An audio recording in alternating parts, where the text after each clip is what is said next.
Mark, welcome back to the podcast. You're one of my very first repeat offenders. Congratulations. You're too kind, Sergio. Thanks very much for having me back.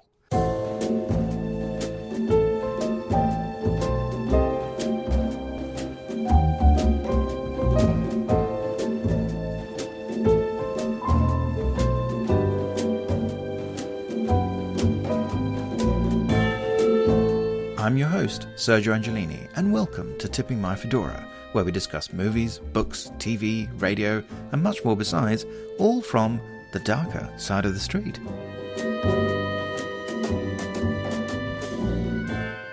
My returning guest is award-winning Toronto-based journalist Mark Dillon, the former editor of Playback, the business publication for Canadian media industries.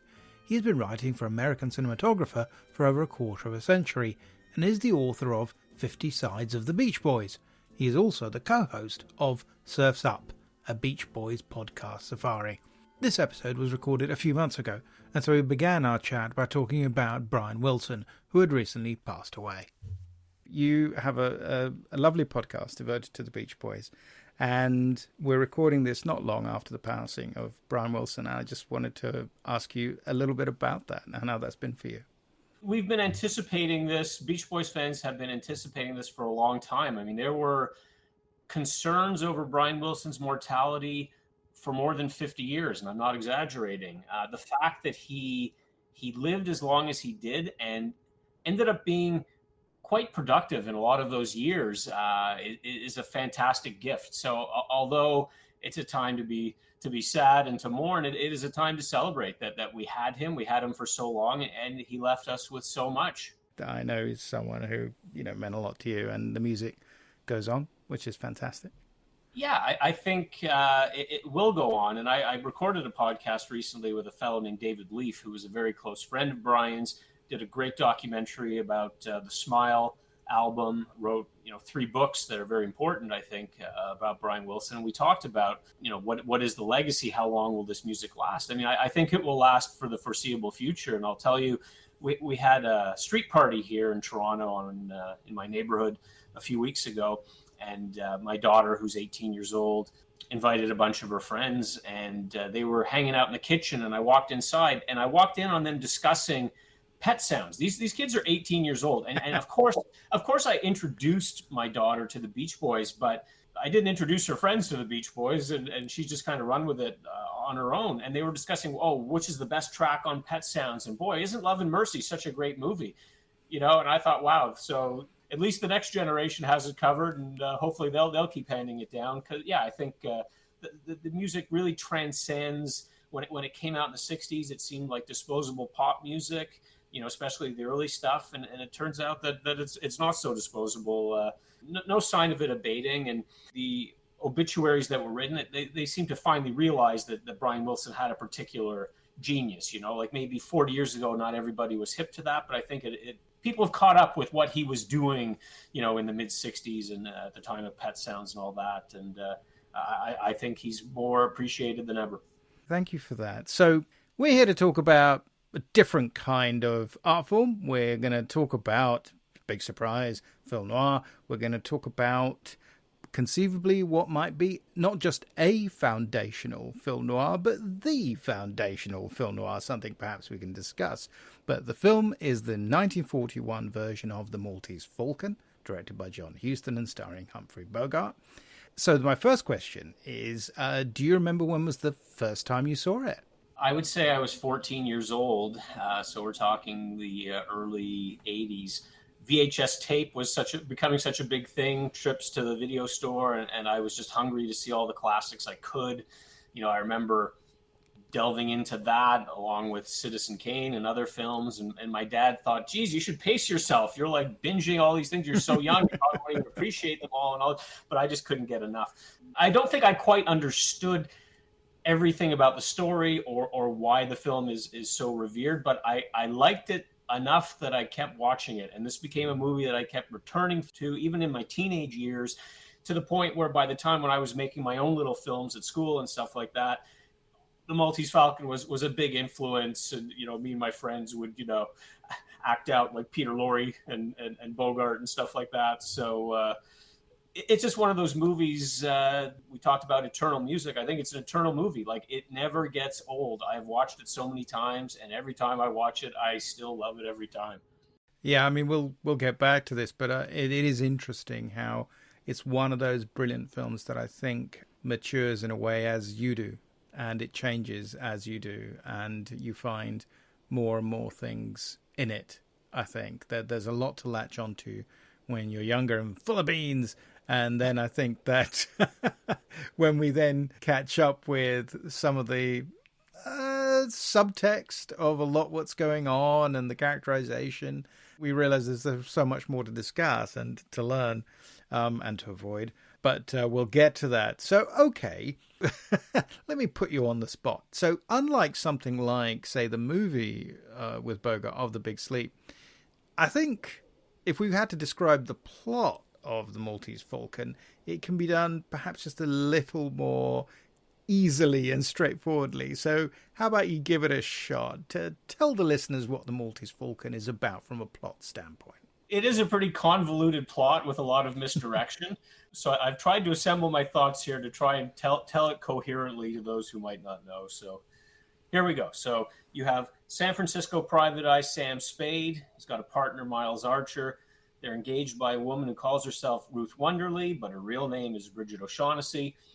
She wants them to find her sister, so she says, who has gone off with a shady guy named Floyd Thursby. But then Sam gets a call later that night learning that both Thursby and Miles, who was on the case, have been murdered. Spade goes to see O'Shaughnessy, who confesses that Thursby was actually her partner, who likely took advantage of her and killed Archer, so she believes. They develop a romantic relationship, Spade and O'Shaughnessy. Then a curious little fellow named Joel Cairo shows up at Spade's office and offers him $5,000 to find a statuette he calls the Little Black Bird. Spade goes to see Cairo the next day and runs into a henchman named Wilmer, who works for a man that Cairo refers to as the Fat Man. Spade meets with him. His real name is Caspar Gutman. Gutman tells him of the true worth of this priceless 16th century figure encrusted with rare jewels that was an intended gift to the King of Spain, but was stolen by pirates and has passed through many hands over the centuries. He promises Spade a sizable return if Spade can find it. And then it falls into Spade's lap when the dying Captain Jacoby, who captain of a freighter that has caught fire, bursts into Spade's office and literally drops the package with the Falcon at his feet. Spade gets his secretary Effie to hide it, and then he's met by Cairo, Gutman, and Wilmer in his apartment, where they keep him and Bridget until the Falcon is produced. Gutman pays Spade $10,000 for his efforts, but Spade says he also needs a fall guy for the Archer and Jacoby murders, and so Cairo and Gutman agree to give him Wilmer. The Falcon arrives, but it turns out to be a fake. Spoiler alert. In all this chaos, Wilmer runs off, and then Cairo and Gutman decide to leave for Istanbul to continue their never-ending quest for the Falcon. So that leaves O'Shaughnessy and Spade, who tells her that he knows she killed Miles in order to frame Thursby, and that despite the fact that perhaps he loves her, he's going to give her up to the police. The police arrive and take her away, and they all head down to the station. So in case you hadn't realized, yes, we're going to not give spoiler warnings very much. We're just going to ruin the whole movie for you. So let's hope you've seen it before. Thanks very much for that. That was remarkably concise, considering that is often, I mean, it's very clear-headed because it is a convoluted plot. There's no getting away from it. I think the thing that's confused me the most over these, we never see Thursby. So you keep hearing the name Thursby. And like the first time, who's Thursby? Like, when's Thursby showing? I know. Not only does he, we never hear from him. He gets killed. Spade even gets accused of having killed him. And we never even see the corpse, let alone meet the guy. So that's sort of hilarious. But in fact, it's a film with very little by the way of conventional action. And in fact, I rewatched the trailer this morning, the original 1941 trailer, which isn't great. And we'll talk a little bit more about it later and what it's trying to achieve. But one of the amusing things about it is they actually add a number of kind of shadowy sequences with a character with a knife from a different movie, just to spice it up a little bit. Because in a quick trailer, they felt they needed something to tell you what it was going to be about instead of having the characters discuss it, which is kind of what happens in this actual film. So, yeah, it's very amusing from that point of view. Listen to these incredible people, all consumed by their passionate greed for the Maltese Falcon. What have you ever given me beside money?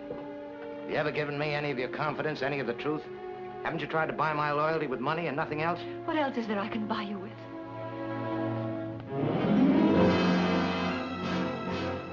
So, okay, this is a film that it's a private eye movie. It's almost, in a way, almost like the first great private eye movie.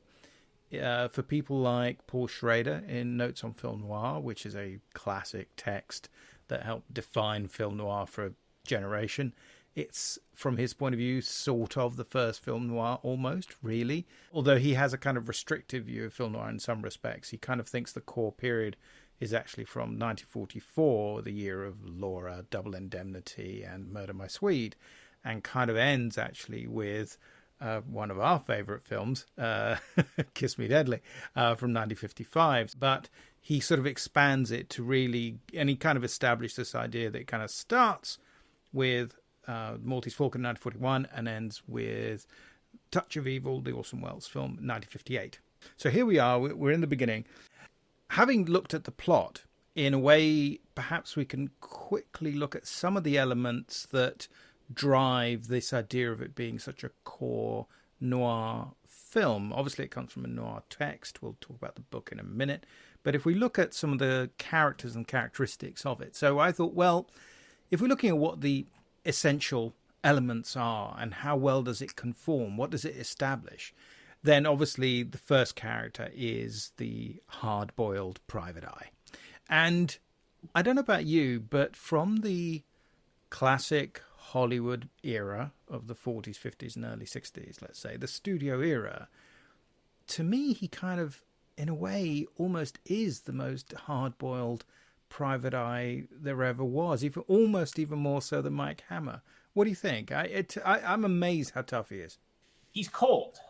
He's human, but he's cold. I often think of his character in this movie compared to his character of Rick in Casablanca. And in Casablanca, on the surface, he's kind of hard-boiled, but we suspect and we learn that he is kind of a sentimentalist, and he has these heroic virtues underneath. He's just waiting for the opportunity, right? Here, I think he intellectualizes what is right and what is wrong, but he's not very emotional about it. Like, he's not heroic at his core. He's cold, not villainous necessarily, but there's just a great scene at the end where he tells Bridget, he goes, listen to me. I don't know if this is going to make any difference or you're going to understand. And he basically espouses his philosophy. When your partner gets killed, you're supposed to do something about it. Like, you're supposed to do something about it. It's not like he felt like he had to, get any revenge or justice, but it's something that you have to do. You'll never understand me, but I'll try once and then give it up. When a man's partner is killed, he's supposed to do something about it. It doesn't make any difference what you thought of him. He was your partner, and you're supposed to do something about it. And it happens we're in the detective business. Well, when one of your organization gets killed, it's bad business to let the killer get away with it. Mike Hammer in Kiss Me Deadly is sadistic, so he like he's next level. But yeah, certainly the most fascinating thing about this film is the Sam Spade character. I think it's so interesting. Like, here's a movie where the character tells you his philosophy, and it stuck with me. And Huston said it's his philosophy. He really loved this character because it was him. Oh, I actually hadn't read that quote. That's interesting. So Huston basically completely identified with Sam Spade. Similar worldviews. I mean, he's a very kind of Hemingway-esque sort of character. Of course, some of us just think, well, that just means he's Hammett-like, really, because Hammett was, in a way, an even tougher guy than Hemingway was. I think Hemingway almost pretended more or tried harder to live up to that image, whereas Hammett just didn't give a damn, which is almost more impressive. He is extraordinary. I think every time I go back to it, whether as a novel or as a film, and, we'll talk about some of the other versions which help put that into context, it is extraordinary. I mean, certainly that last scene when he tries to sort of explain himself to Bridget O'Shaughnessy is just fantastic. It's unexpected, and yet at the same time it's very powerful, because, as you say, it's not like Mike Hammer who's out for revenge, and so that explains his, for him he can't get any further than the revenge. Whereas here he's trying to explain that it's about having a kind of principle, and yet at the same time it doesn't matter that his partner was someone who not only did he not like, in the book he calls him a son of a bitch, funnily enough that's not in the movie, but he's having an affair with his wife, which actually sort of survives into the movie translation, which is extraordinary. I mean, I think that's just terrific for 1941 and gives it that extra weight. He's a tougher character to understand. He's just more complicated. By the time you get to The Big Sleep, I love the book. I love Chandler. The movie is loads of fun, isn't nearly as beholden to Chandler as this is to Hammett. But there is no getting away from the fact that Marlowe is as portrayed in that film, a much more accessible, romantic, knight-errant character. This one just pulls you up short, and I think it's quite remarkable achievement.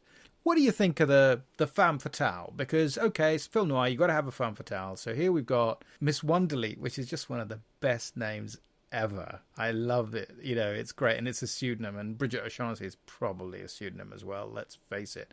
So played by Mary Astor in this version.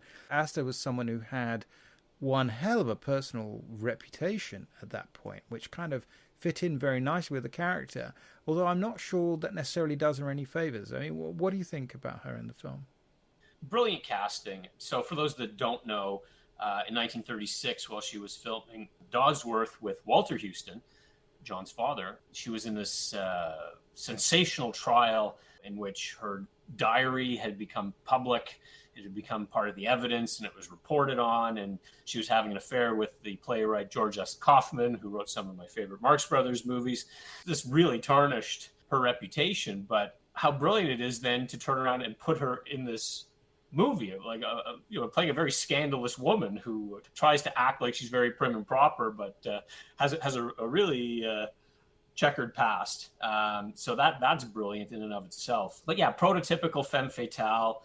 Pretty hard to feel sorry for. I mean, it's a substantial role for Mary Astor, that's for sure. It's a great character, but she does kill Miles Archer. She's a constant liar. You believe to some extent that she does love Sam Spade, and she's not guilty of everything she's accused of. Like, there's that great scene where Caspar Gutman accuses her of pawning $1,000, I think, from the envelope that he's paying Spade with.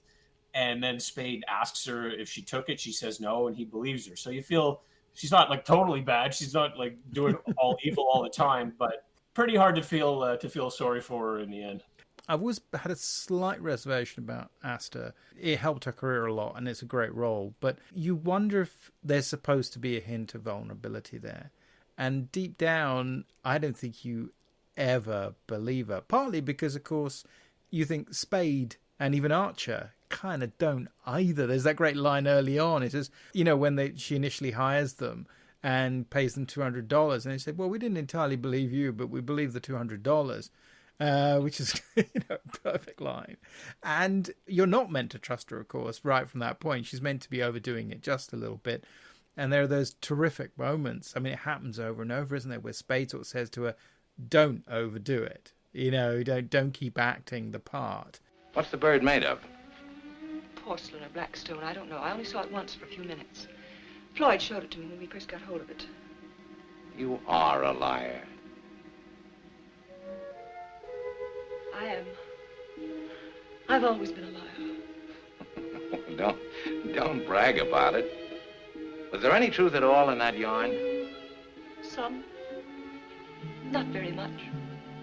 Oh, you know the story about her diary? Is it truly diabolical? It turns out that the diary eventually got put in a safe, and it stayed there for 25 years. And eventually a judge allowed the diary to be removed from that safe, and it was ceremonially burned. Oh.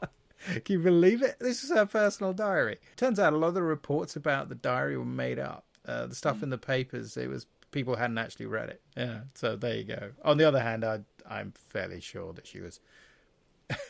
she gave a lot of details, I think. That was the thing. And, but I mean, quite extraordinary. Literally it spent over 2 decades in a bank vault as part of the over 25 years, as a result of the settlement regarding custody of the children. extraordinary. Did you know that she had an affair with Houston while they were making the movie? I did not. That's just outrageous. There you go. Was either of them married at the time? He was married.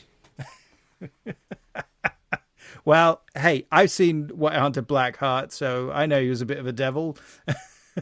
Have you ever seen that? I always thought Clint Eastwood was great in the kind of Houston facsimile in that film. I saw it when it came out. It doesn't paint Houston in a very generous light.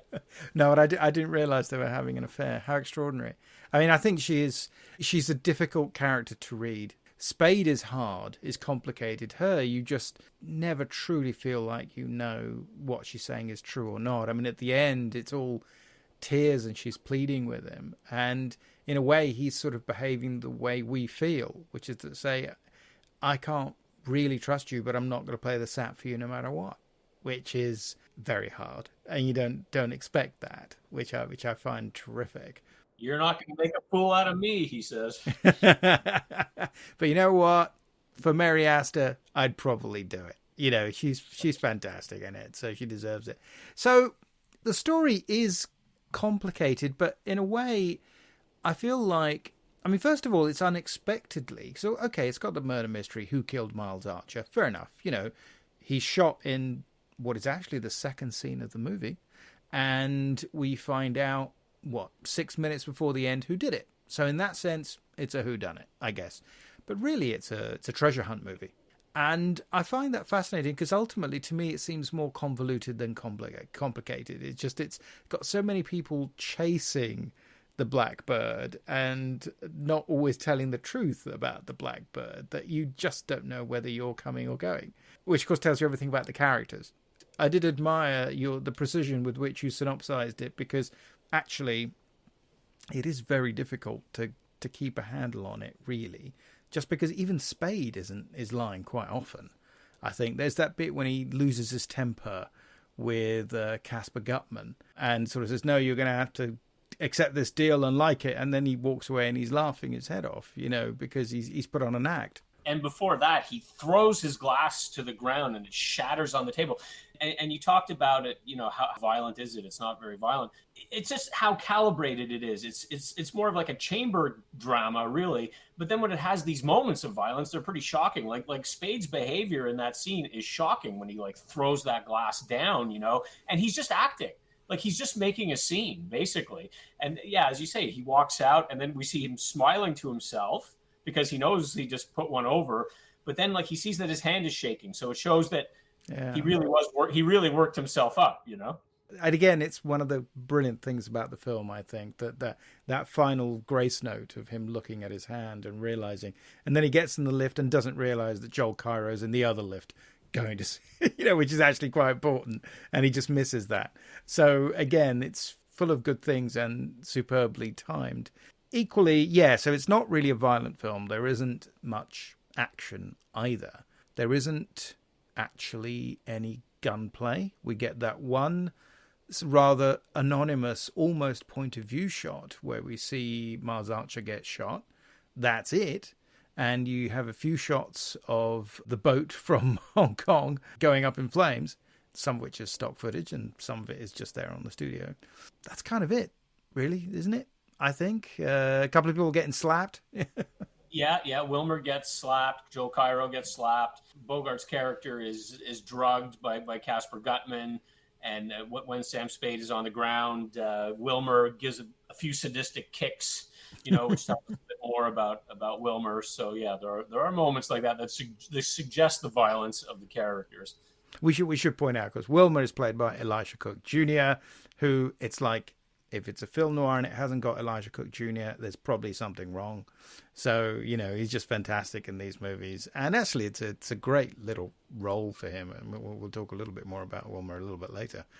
Hammett, as someone who ultimately ended up in jail during the McCarthy witch hunts and suffered very badly under it.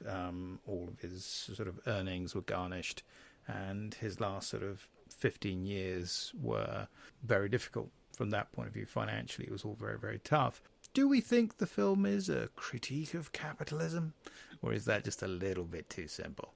You could take it that way. I think it's a perfect John Huston kind of movie because I think he revisits these themes. I think the most obvious examples are The Treasure of the Sierra Madre and The Asphalt Jungle. I mean, he likes to make these movies where, characters embark on some great quest to accumulate something of great value, and the whole thing ends up being a waste of time. Basically, what happens is people get killed, people get arrested, nobody gets anything, nobody acquires anything in the end. Like it's all very elusive. Like it's really about it's all about the chase, and there's no satisfaction that comes from that chase. So yeah, I mean, I think it you could take it to be a bit of a criticism of capitalism or greed in general. It is amusing, isn't it, how in most great films, when you have a treasure hunt, you usually don't get the treasure. I mean, it's like Indiana Jones. He never gets to keep any of it. He's like the worst archaeologist ever. But you always feel like that's right. Somehow it's kind of like, well, yeah, okay, you shouldn't just stick it in a museum. Yeah, absolutely. I agree with you about Asphalt Jungle in particular, I think. And Treasure of Sierra Madre, of course, is, again, that's another tough movie. Remarkable that he got that made. And the only film that he officially got to make with his father, Walter Huston, although, of course, he does turn up in a cameo in this film, doesn't he? He does. It was called the Good Luck Cameo for John Huston's first directorial effort, and it wasn't the only time. I mean, yes, he Walter Huston, who's a fantastic Canadian actor, won an Oscar for Treasure of Sierra Madre. But also, have you seen Huston's follow-up movie? I saw it for the first time. Do you recall what movie he followed this up with? Oh, it's not In This Our Life or Across the Pacific. In It's Our Life. I'd never seen it. I finally watched it. It's a pretty good movie. Walter Huston shows up as a bartender. Actually, I'd forgotten that. Right, yes. Well, you know what? If Walter Huston was my dad, I'd want him in my movies quite often as well. I think that's fair. They had an interesting relationship, and apparently John was not easy on Walter. Apparently, he made him do this scene where Captain Jacoby walks in, he's dying, and he drops the Falcon and he mumbles something. Made him do it 20 times. And Walter was pissed off. And then just to take it further, John played a practical joke. He asked his secretary to call Walter the next day and say, sorry, but Mr. Huston's not happy with the way it turned out. He'd like you to come in and do it over again today. Walter Huston, it was just a joke, but Walter's like, tell him to fuck off. Like, there's no way I'm sore all over. Like, I'm not doing it. He can go to hell. It's a great movie, and I think it's got these brilliant characters. Now, it all is fairly closely derived from the novel. So I was going to ask you, have you read the book? It's been a while, but yes, I have read the book. I was so obsessed with the movie that I did go out and buy the book. I wish I had dug it up in time. But yeah, I had a little pocketbook. And I guess what I recall mostly is how hard-boiled it is and how true the movie is to it. There is this story that probably you and I have both heard on the making of documentary on the DVD, which I think Larry Cohen provides, which is this idea that apparently Huston said to his secretary when he was just thinking about doing the Maltese Falcon to basically type up the novel in script form, and that he would then come back and work on it, but just to see what it would look like. And allegedly, I think Jack Warner walked past his desk, picked it up, and basically said, yeah, we should do this. I don't know if that's really true, but it is incredibly faithful. Whole chunks of the dialogue are just taken basically verbatim. There's a few swear words and things like that get taken out, but otherwise it's all there. I think the key thing that's different is John was a little bit nicer to Gutman and Cairo because they live at the end. I believe in the book they get shot and killed, but they are just picked up by the police. Maybe there was thoughts of a sequel. There was talk of a sequel, and technically there is. There's a film called Three Strangers, which has Greenstreet and Peter Lorre and Geraldine Fitzgerald, who was the actress first thought of before Mary Astor for that role. And strictly speaking, it's based on a treatment that could have acted as a sequel stroke prequel. So there you go, bit of trivia for you. Well, it certainly set Greenstreet and Lorre on a career path together. Extraordinary. I mean, is it 8 or 9 or 10 films they made together in the end? I mean, it's quite extraordinary. And they're brilliant. I mean, Sidney Greenstreet making his cinema debut, and he's just utterly sensational in it. He's really good. I mean, it's this wonderful kind of Dickensian character. Just the name, Caspar Gutman, is perfect. And he's wonderful in it. He's absolutely wonderful. In fact, in the trailer, and he does it really badly, but in the trailer they start with him. It was quite nice actually, but it's a really odd trailer. If you watch it, you can see that Green Street, they must have rushed him into it. He's having to read it off cue cards. Come closer. I want to talk to you.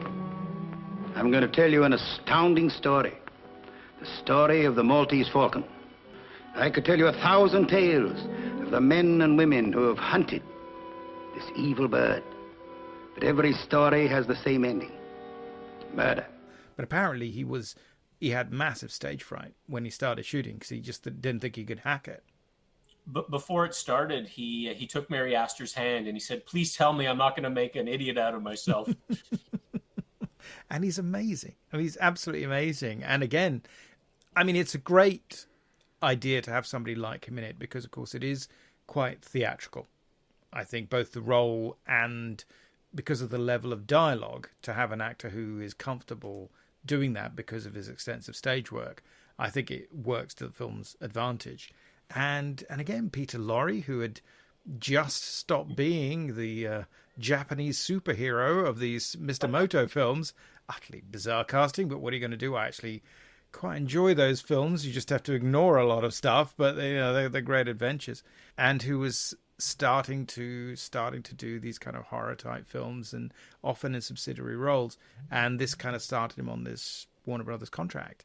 And then they go on and they become what the Laurel and Hardy of crime. And I think they're fantastic in it. But in fact, there isn't really a false note in the whole film. I think it's superbly well cast. Even Ward Bond is very good in it as Tom, the friendly cop, as opposed to Barton McLean, who's a real jerk. The British film critic Leslie Halliwell, who put this on his top 10 list of films of all time, said it had the most perfect cast in cinema history. And also Lee Patrick as Effie Perrine. She's terrific. It's a great role. One of the things that is omitted, I don't know if you remember from the book, is that the book has an additional scene. It doesn't end with the arrest of everyone. You get this extra scene when he goes back to the office, and Effie is really upset that Spade actually turned everybody into the police, especially Bridget O'Shaughnessy. It's quite interesting. Hammett wanted to really push that in further. That hardness that's part of the Spade character. So that's interesting. But yeah, I agree with you. Lee Patrick is excellent in this role. It's so much better. That character is so much better here than in the earlier films, the 1931 Maltese Falcon and the 1936 Satan Met a Lady, because there's no hanky-panky between her and Sam Spade. Like, thank God. Because, I mean, those earlier movies, he's like the big Lothario and he's getting it on with everybody. But she's like a real Girl Friday, and there's no implication that there's any romance between them. In fact, she knows that he's a cad, Yeah. She knows that when Miss Wonderly shows up, you're going to like her, She's a knockout, yeah. Yeah, but she's just a straightforward employee, basically. I guess we really do need to talk about the earlier versions of the story. So the book is more or less set when it was written, when it started being written in 1928. It actually came out in 1930.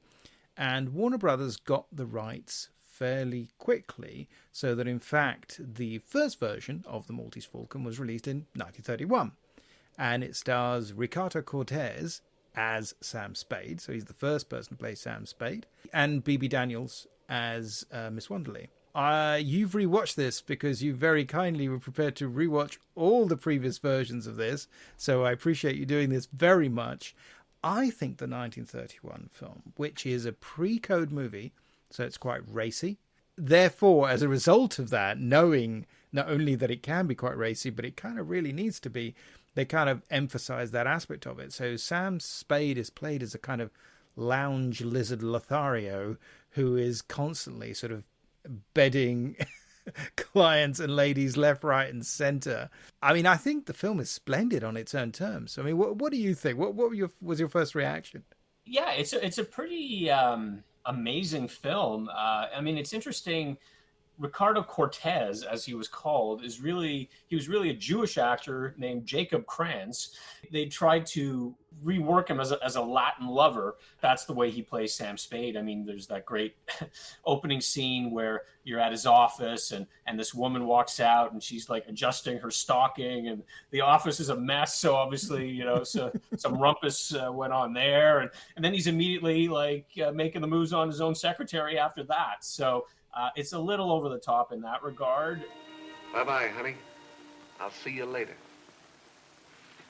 Effie. Yes, Sam. Honey, have I any more important engagements this afternoon? Not that I know of. Yes, sir. But it is pretty surprising. And I mean, this film made, as you say, before the code came into play, pretty shocking in some regards. I mean, you see Bridget in his bed.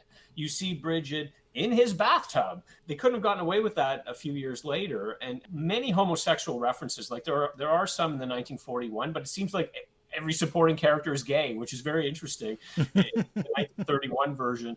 So it disappeared from view because when the code was in effect, this movie couldn't play. And so people didn't even know about this. I didn't know about it until later on. And then I read, what? There's a 1931 version of the Maltese Falcon? Because it didn't become available again until the 1960s, I think, or something like that. I think that's right. Yeah, and it's just fascinating to watch this film. You got to stick with it, and it carries you along. It's definitely worthwhile. I mean, Spade just seems like he's a guy in it for himself. Like he's just kind of a lighthearted, like I'm trying to make as much money as I can out of this kind of thing. It doesn't have quite the gravitas of the 1941 movie, but it's a fascinating one to watch. One of the things that I remember very much about that film, and which I really like, is the ending, which is not from the book. Which there's no equivalent in the remake, in any of the remakes, but it's that scene when he goes to the prison to see Miss Wonderly. And it's great because in the film, he's got this kind of, like you say, this kind of, happy-go-lucky exterior almost, because he's just in it for himself. Is very much a kind of pre-code sort of character, if you like. It's all about the money and the gloss and, and nothing really touches you. And you're surrounded by characters who are all, scheming to get hold of something of tremendous value, and it's just about the money. But when he goes to see her, you see the mask drop. She's going to get executed, and he does love her, and it really gets him. And I find that, again, just such a great decision to include that, because you don't have to, but I guess it's partly to do with the fact that she gets top billing above Ricardo Cortez. And she was the bigger star at that point, and she's great in it. But I think it really dismantles that and makes you think it's a bit of a persona. It's not that he's really like that. It's just it's how he's decided to get along in life, and I find that really, really impressive, actually. You just made me chief investigator for the district attorney's office. Well, they couldn't find a better man for the job. Thanks, baby. I thought you'd like to know. You helped me get it. I assure you it was a labor of love. Love? Just that, Sam. Well, if there's any little thing you need, why, let me know.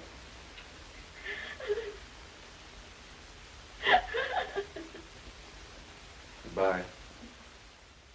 Yeah, I guess they tie that up more concisely in the 1941 version where, Sam Spade says, there's going to be a few rough nights ahead for me, and then we just know she's going to prison by that great effect of she gets in the lift. And she goes down, yes. Yeah, and there's the shadows of the bars, on her body, and then, the elevator goes down. Like, that's a brilliant little cinematic touch. Yeah, great contrast with the equivalent shot in The Grifters, the Stephen Frears film, where, of course, it has a rather different meaning.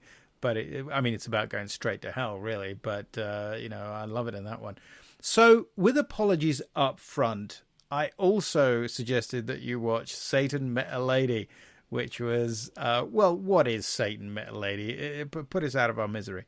When Warner Brothers bought all movie rights for the book, that was $8,500 in 1930. So the reason why this movie got remade so easily is because they had the rights and they didn't have to keep rebuying them. So, and plus with the code in place, the 1931 version disappeared. And by the way, it was retitled Dangerous Female.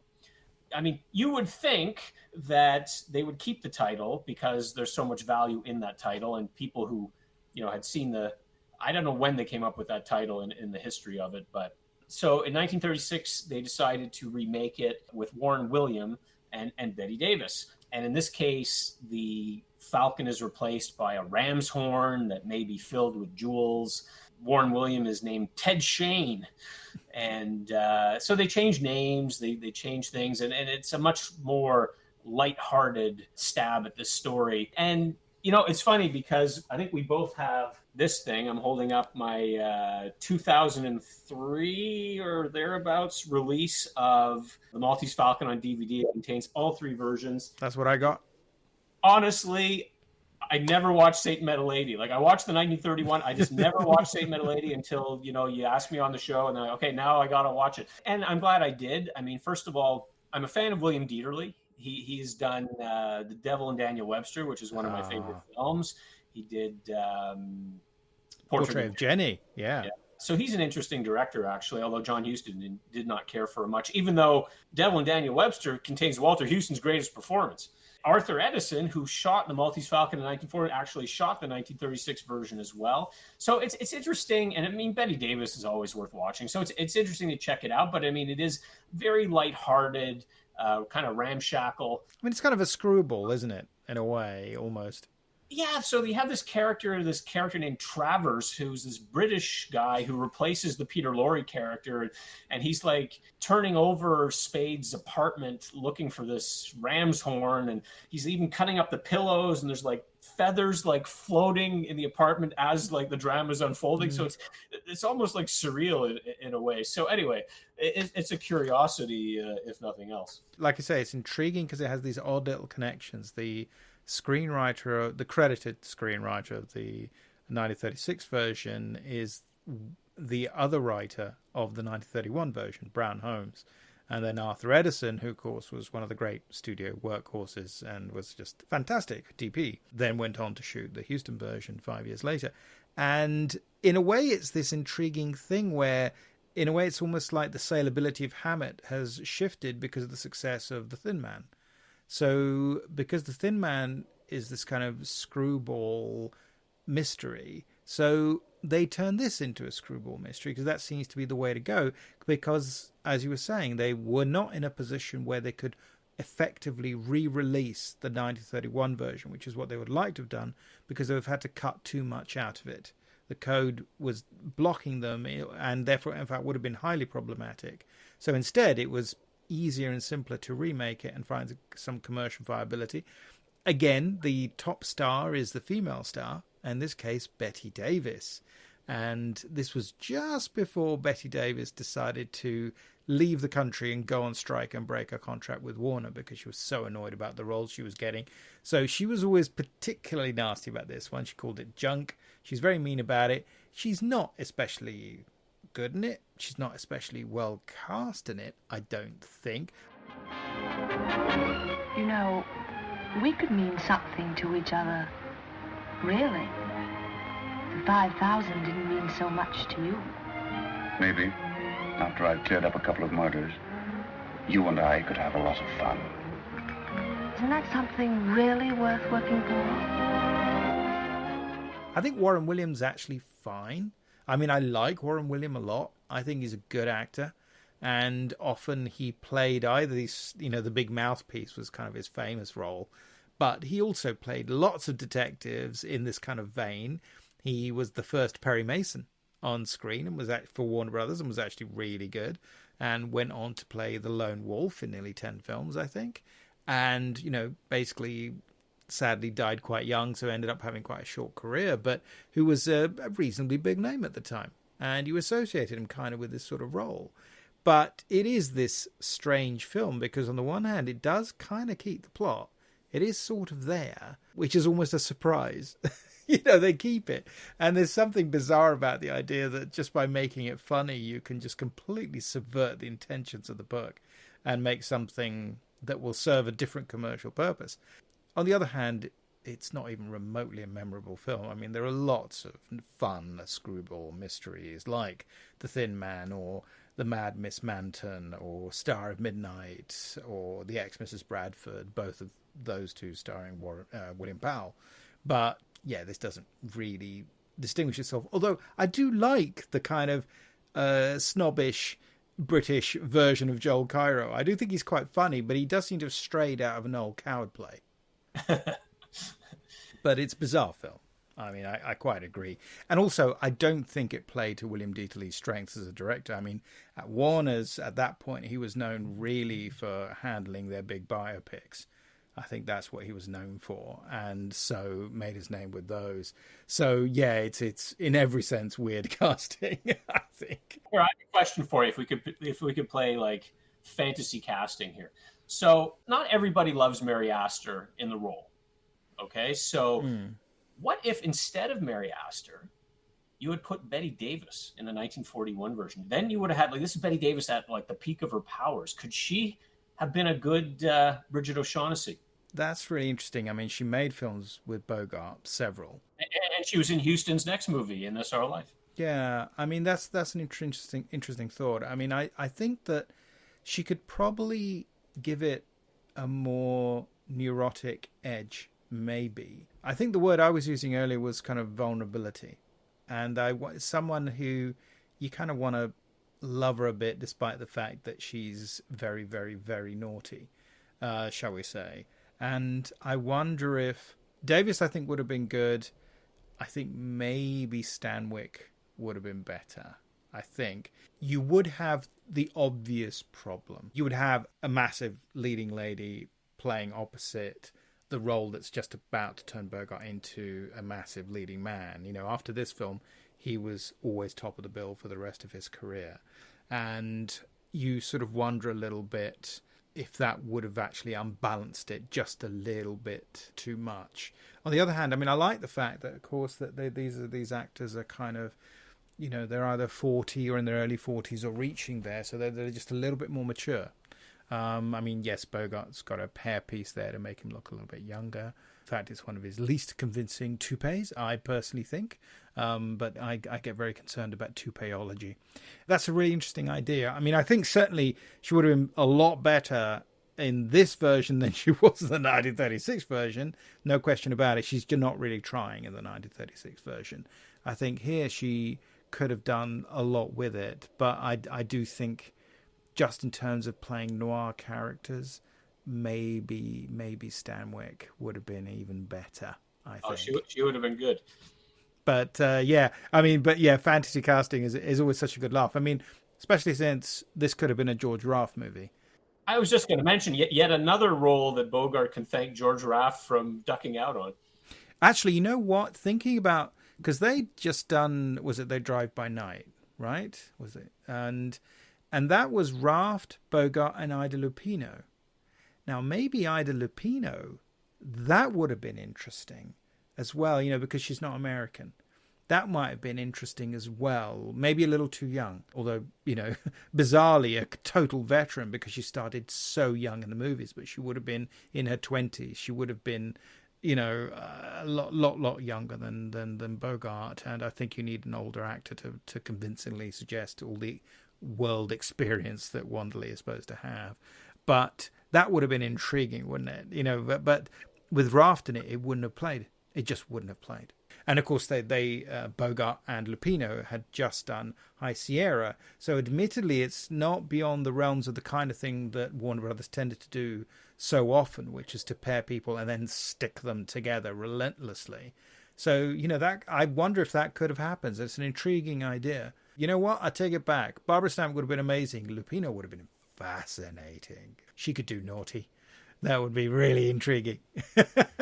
Yeah, that would have been interesting to see. Yeah. So there you go. I've already walked back on myself. Okay, so we've got the 1941 version. It's very faithful, makes a real star of Humphrey Bogart and Green Street and creates this wonderful partnership with Greenstreet and Peter Lorre. Mary Astor remains this successful actress who is now moving increasingly into slight character roles. I think she ended up going to NGM on a long-term contract and slightly hated the fact that she was often cast in mother roles. Yeah, but, Meet Me in St. Louis, that's a good one to be cast. That's a great one, right? I mean, I think that's really, really good. But I think that it has that advantage of falling within this nascent noir idea that you can play characters who are darker, and that there's a kind of potential bitterness, which can also reveal the kind of character truths that Hollywood tended to not be good at until noir really came along and provided a kind of forum for it. So, I mean, I think if we think about what's strong about the film, one of the things that is intriguing as well is that I had to look this up, but in the film, because you were talking about how some of the changes they made was in terms of the sexuality of some of the characters, particularly Joel Cairo, where, needless to say, there's reports from the Hayes office sort of saying you can't have him played as a pansy. And so now you just get the joke about, gardenias and so on. So he's played slightly camp, but that's not particularly how Laurie's playing him. I think Laurie's actually giving a very good performance. But I am intrigued by the character like Wilmer, who's a subsidiary character, the Elijah Cook Jr. character. Now, he's referred to several times as a gunzel. I didn't know what that word was, and I had to look it up because it clearly went sailing right past the censors, and they didn't pick up on it because they thought it was another way of calling a gunman. It's not. So, did you have to look it up, or did you know what the word means?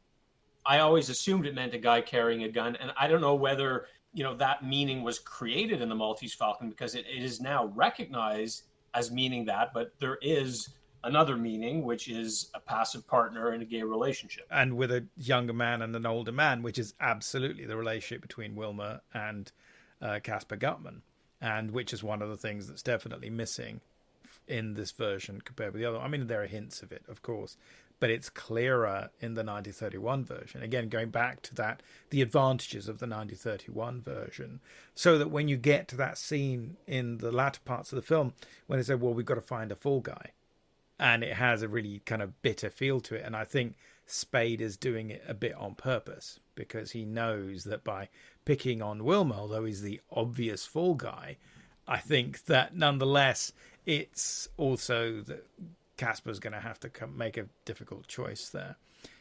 Also, structurally, it's one of the last things I wanted to particularly focus on when we talk about this film. I rewatched it, and I was again just struck by the fact that the last section of the film, it's all in Spade's apartment, and it's 28 minutes long, which is just amazing. I mean, if it's some kind of rubbish monogram movie, okay, you expect that because they haven't got another set, so they're just going to keep using it. But here is this kind of theatrical choice. I mean, okay, it was a low-budget film, and so therefore people were going to say yes to that, but Warner's must have been well aware of the fact how restrictive that was, and also how tough that was going to be in terms of the efforts of the camera crew to keep it lively and the actors to keep it going. And I think it's magnificent. I don't think you get bored. I don't think you get claustrophobic, except to the extent that you're meant to. And I don't think you feel like you're being cheated in terms of production value. I think it absolutely amps up the drama because all of a sudden the last quarter of the film is a play. And I think that's amazing. I mean, I don't know how it struck you, but I was just so impressed. I thought, no, this still works. I was worried that it wouldn't. So I actually timed it to make sure just how long is it. And I thought, wow, it really is 28 minutes. This is great. You're making me remember the first time I saw it like 40 years ago, because I remember feeling that, wow, this is like, we're in this room with them a long time. Like you really feel the passage of time. Like you really believe that the 28 minutes represents like a whole night, basically. Like they're in there, they're stuck together.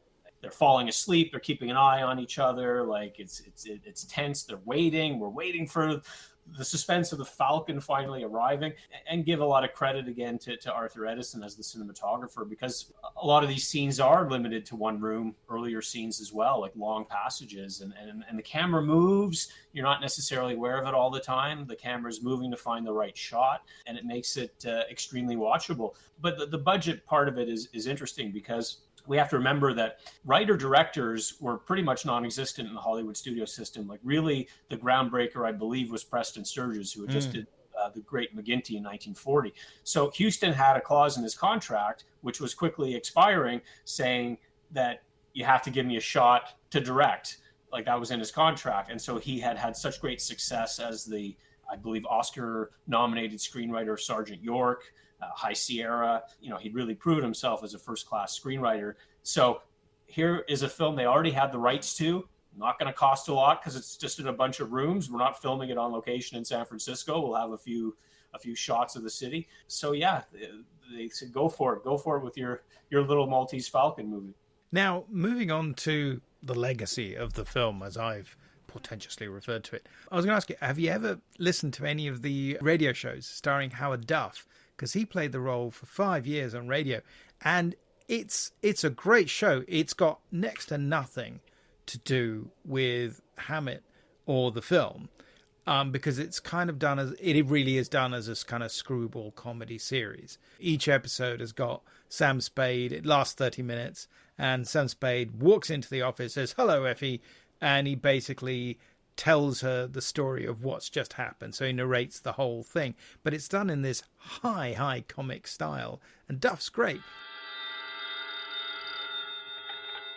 Sam Spade, Detective Agency. It's me, Effie. Oh, Sam, I've been worried about you. Sid Weiss was just on the phone, and he says digging up a corpse without a permit is against the law. It's all right, Effie. I just dug him up to say hello and put him back again. Oh, Sam. I'll be down in a couple of minutes to dictate my report, sweetheart. If I get lost on the way, you'll find me in City Hospital, the Psycho Ward, third straitjacket from the left.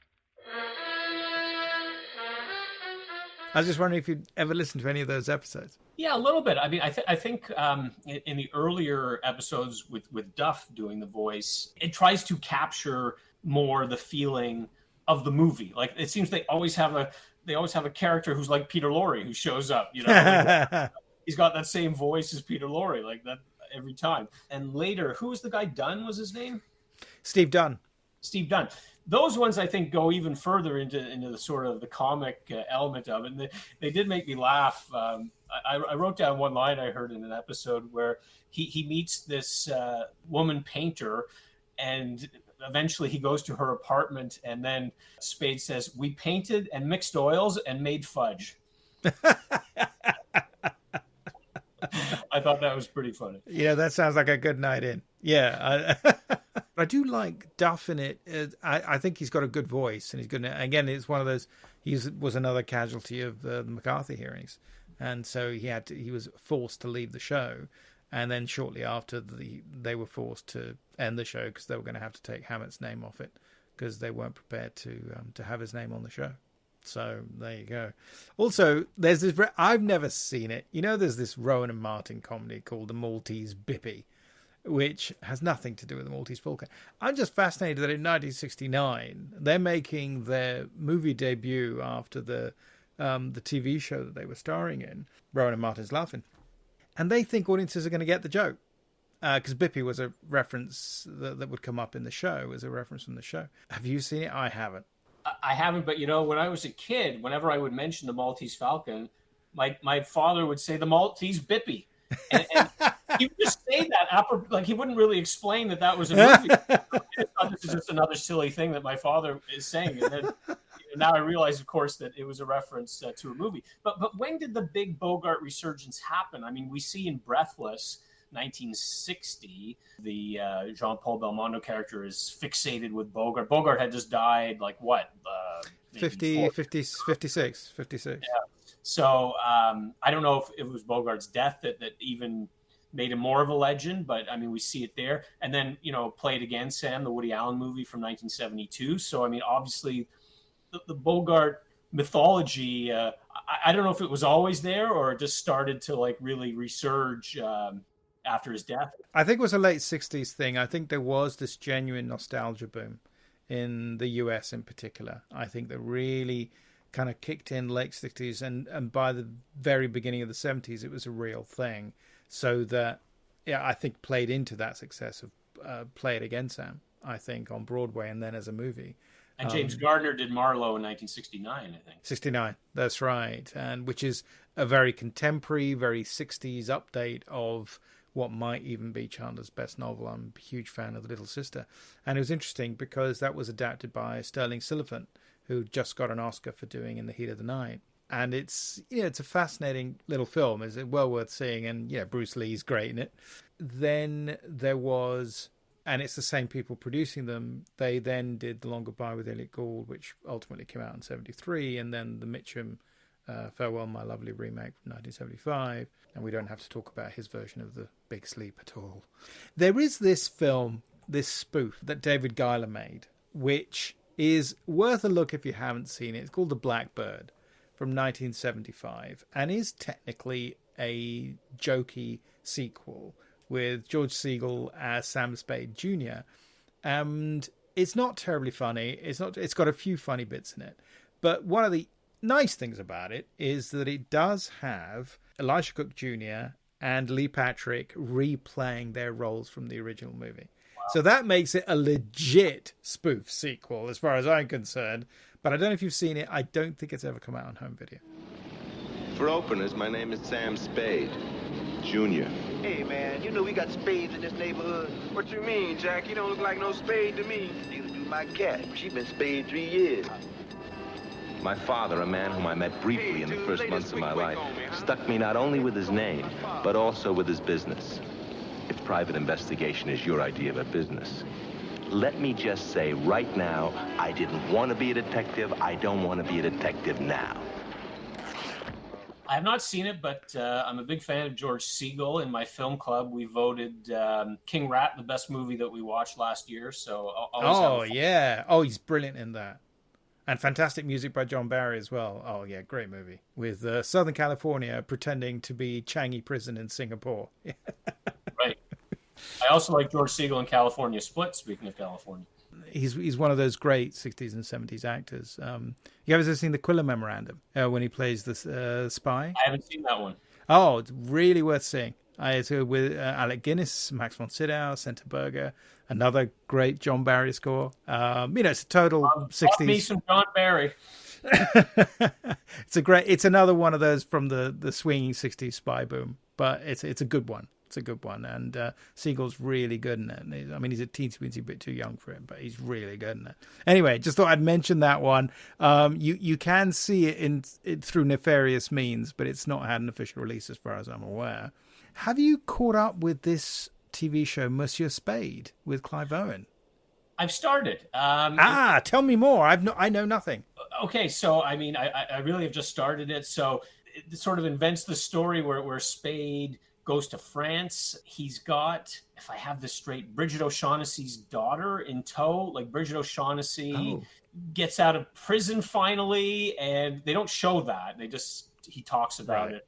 Their relationship goes sour almost immediately. She takes off. She hires Spade to take care of her daughter. She's dying of something. Anyway, so Spade arrives in France with the daughter in tow, trying to find the father, who's apparently not a good guy. And this is the starting point, but it looks pretty good. I mean, witty. It's got that witty kind of dialogue. Clive Owen is good. I want to see more. It's intriguing. Is this Scott Frank who's made this? Right. I'm a big fan of his. He's a terrific screenwriter and obviously now a director as well. Oh, that sounds marvelous. Okay, I've got to figure a way to see. I'm not sure it's on a channel here, so I'm very envious. Amazon Prime over here. Must look at it. I do get Prime, but I haven't spotted it. Okay. It's a very human, like I think we're talking like the early 60s, and it's a very it spans a few years actually, but it's a human look at Sam Spade. Like he's got emphysema, the doctor tells him, so he's got to quit smoking. You see him getting a prostate exam. Okay. They make jokes about it, but I mean it's. And he starts eating more vegetables, but you buy into it. Like it almost sounds silly to describe it, but he's sympathetic because he's, he's fallible. I got to ask one more question, which is just, is there a film noir you have seen recently that you would recommend to our listeners? So I alluded to my film club, film noir. We meet every 2 or 3 weeks, and film noir is always big with us. So it was one fellow's birthday, and when it's your birthday, you get to pick. And he was very interested in John Garfield. So he recommended Force of Evil, which I hadn't seen in a long time, and The Breaking Point. And I think both of those movies are brilliant. So I would highly recommend those to anyone who hasn't seen them. They're magnificent films. And also they both exist in very good home video HD editions for those who believe in physical media, but can probably be streamed, I think, on very decent editions too. There's a Criterion disc of Breaking Point, and I think, is it Kino that's put out Force of Evil?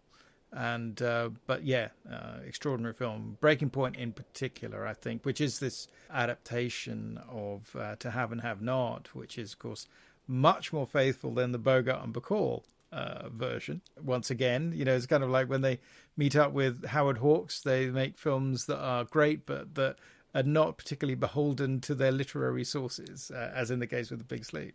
More beholden to Casablanca, To Have and Have Not. Yeah, definitely. But sensational stuff. They're wonderful films. What great choices. Well, thanks so much for coming on the podcast again, Mark. It's been such a treat. And again, to talk about such a great movie, and one hell of a contrast to the film that we spoke about last time, Kiss Me Deadly. This one is much more in the traditional mold, and yet I think it's the real thing. It's a real hard-boiled classic. I never tire of watching it. I think this is, to me, this is Humphrey Bogart at his peak. Just before we finish up, Mark, I got to ask you. Last time you were on the podcast, we waxed lyrical about Kiss Me Deadly, and we talked about how great the film was and how perhaps not quite so fantastic the original book was by Mickey Spillane. Now, I don't know if you've seen the news, but Matthew McConaughey is going to be making a new Mike Hammer movie, and it's going to be written by Nick Pizzolatto, the guy from True Detective. What do you think about that news? I didn't know the part about the True Detective writer. That makes it all the more interesting. Matthew McConaughey is a fine actor. He's done good work. It could work. I always thought physically Vince Vaughn reminded me a bit of Ralph Meeker. I mean, that's not the kind of movie yes. Usually, but he physically could be Mike Hammer. Physically, I mean, Matthew McConaughey's an actor that changes his physical appearance based on the role. And I mean, with a True Detective writer, boy, I don't know. Maybe it'll be good. Maybe it'll be our first Mike Hammer in 40 years, and maybe a worthwhile one. It's intriguing. I mean, you keep thinking you may be a little too laid back for this, but I think that aspect of the persona, but I'm very curious about it because the only other actor I could think of, obviously, to play it would have been somebody like, say, Mel Gibson, I think, really, way back when. McConaughey's fascinating. No, I was just so curious what you think about that. So that's brilliant. Are they doing it as a series or as a feature? It's a movie. Oh wow! Well, I mean, you'll never pass Kiss Me Deadly, I don't think, but I'll probably show up for that one. Noir lives on. Noir lives on. On that note, thanks again for joining me, Mark. This is always such a treat. Thanks, Sergio. Take care, mate.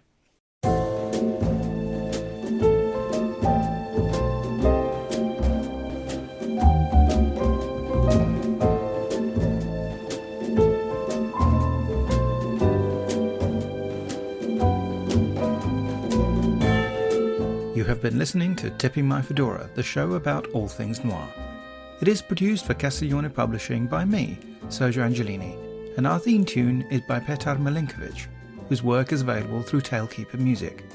All audio clips are the copyright of their respective owners, and used under fair dealing and fair use exceptions solely for the purposes of criticism and review. Please subscribe to Tipping My Fedora wherever you get your podcast fix. And it would be great if you could leave ratings and reviews about the show at Apple Podcasts. Be seeing you.